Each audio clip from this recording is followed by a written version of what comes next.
عليكم ورحمة الله. أتمنى أن تكونوا في صحة جيدة إن شاء الله. إذا وصلنا بفضل الله عز وجل إلى الدرس السابع بإذن الله عز وجل. كما أشرت لكم من قبل أننا نعطي مواضيع مختلفة تتعلق بأسئلة وأجوبة إن شاء الله. إذا فلنبدأ بإذن الله عز وجل، ولا تنسوا الاشتراك في هذه القناة ولكي يصلكم كل جديد بإذن الله عز وجل. إذا فلنبدأ على بركة الله. عنوان هذا الدرس وهو personal questions. personal questions وتعني ماذا؟ تعني أسئلة شخصية. هناك بعض الأسئلة التي ربما يمكن طرحها علينا لكن تكون شخصية. مثلا السؤال الأول يقول: تابع معي جيدا. Are you a patient person? اسمع معي جيدا. Are you a patient person? إذا أعد معي أنت.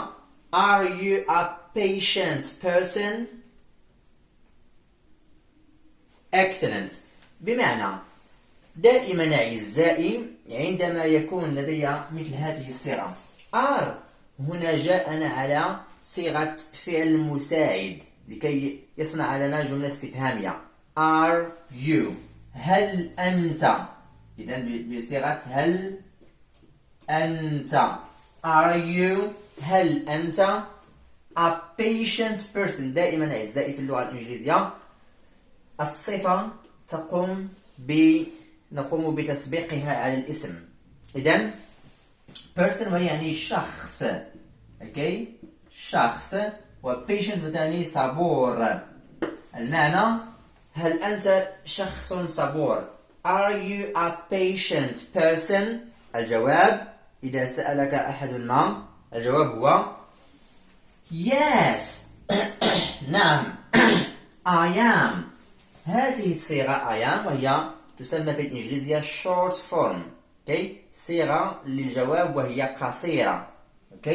نعم فيها تعني فيها نعم أنا إنسان صبور. اختصرناها في I am أو am.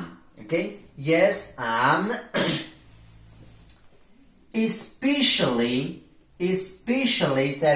كرر معي especially وتعني بالخصوص. especially in hard situations.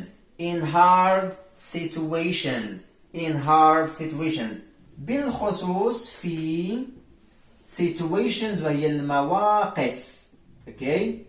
المواقف hard الصعبة.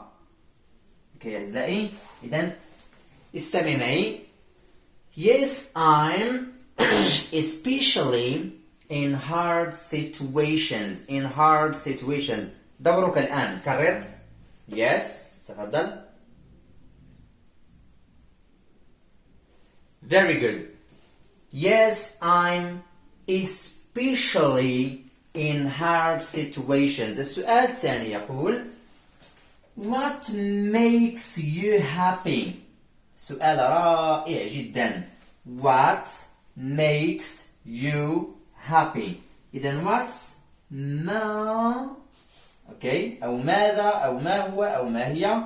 ما makes هنا مباشرة جاء الفعل ما يجعل. makes يجعل. what makes ما يجعلك أنت. what makes you happy سعيدا.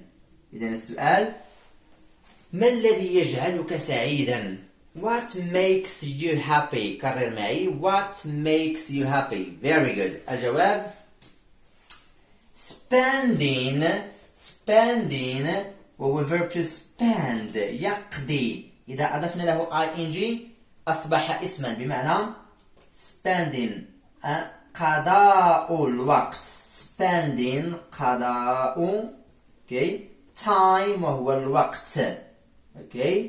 إذن spending time with my family. with مع my family. عائلتي excellent عائلتي makes me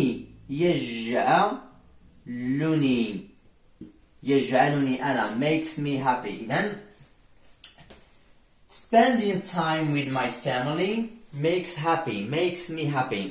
إذن حان دورك، تفضل.